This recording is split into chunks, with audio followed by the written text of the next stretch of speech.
వరుస పెట్టి ప్రశ్నాపత్రాలు లీక్ అవ్వడం దేశంలో. మొన్నటికి మన నీట్ ప్రశ్నాపత్రం లీక్ అవ్వడం, 23 లక్షల మంది విద్యార్థులు, వాళ్ళ కుటుంబ సభ్యులు మానసికంగా క్షోభకు గురవ్వడం, అండ్ కొందరు విద్యార్థులు బలవన్మరణాలకు పాల్పడడం, పదుల సంఖ్యలో విద్యార్థులు చనిపోవడం నిజంగా దేశంలో ప్రజలను తీవ్రంగా కలచివేసింది. ఇంత జరిగినా కూడా ప్రభుత్వం జవాబుదారీతనం ఎందుకు తీసుకోలేదు అనే ప్రశ్న నుండి జవాబుదారీతనం తీసుకోవాల్సిందే అని చెప్పి ఆ ప్రశ్నకు సమాధానాన్ని చూపించుకుంటూ కాక్రోచులు కాన్సర్న్ మినిస్టర్తో రాజీనామా చేయించడం.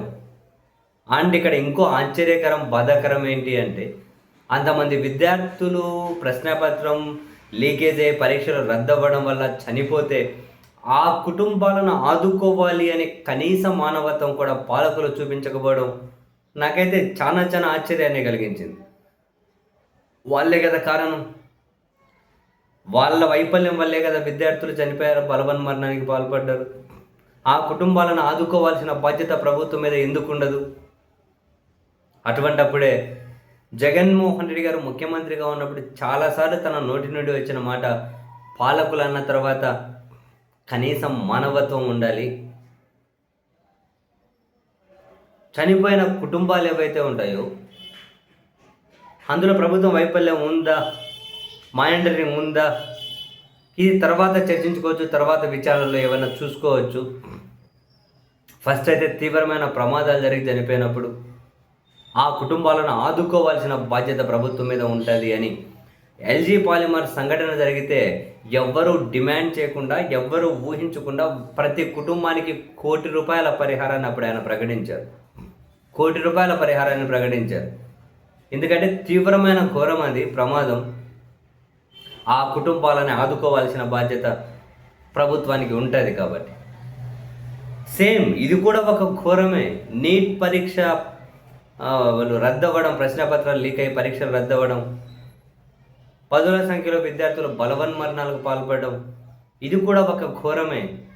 ఆ ఘోరానికి ప్రభుత్వం ప్రాయశ్చిత్తం చేసుకోవాలి, ఆ కుటుంబాలను ఆదుకోవాలి. కనీస ధర్మం, కనీస మానవత్వం కూడా పాలకులకు కనీస మానవత్వం ఉండాలి.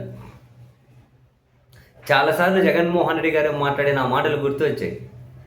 ఈ పాలకులకు నిజంగా మానవత్వం ఉండింటే జవాబుదారీతనం తీసుకునే కదా కాసేపు పక్కన పెట్టండి, ఆ కుటుంబాలను ఆదుకోవాలి అనే ఆలోచన అయినా చేసేవాళ్ళు కదా.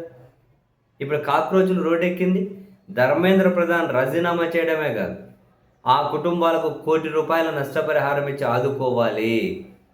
భవిష్యత్తులో రిపీట్ కాకుండా కఠిన చర్యలు తీసుకునే విధంగా సంస్కరణలు రావాలి, మరింత పారదర్శకంగా పరీక్షలు నిర్వహించారు. ఆశ్చర్యం, వాళ్ళ వైఫల్యం వల్ల ఘోరాలు జరిగితే, విద్యార్థులు చనిపోతే కనీసం ఆ కుటుంబాలను ఆదుకునేకి నష్టపరిహారం కూడా ఇవ్వలేదు. వండర్ కాదు. అందుకే పాలకులకు ఖచ్చితంగా మానవత్వం ఉండాలి. పాలకులు ప్రతిదీ రాజకీయ కోణంలోనే, అట్లా అసలు ఆలోచించకూడదు. మానవత్వం ఉన్నప్పుడు కొన్ని ప్రమాదాలు, కొన్ని మరణాలు వాళ్ళలో పెయిన్ అనిపిస్తాయి. ఆ పెయిన్ అనిపించినప్పుడు ప్రభుత్వం పెద్దగా ఆ కుటుంబాలను ఆదుకునే విధంగా నిర్ణయాలు వెలువడతాయి.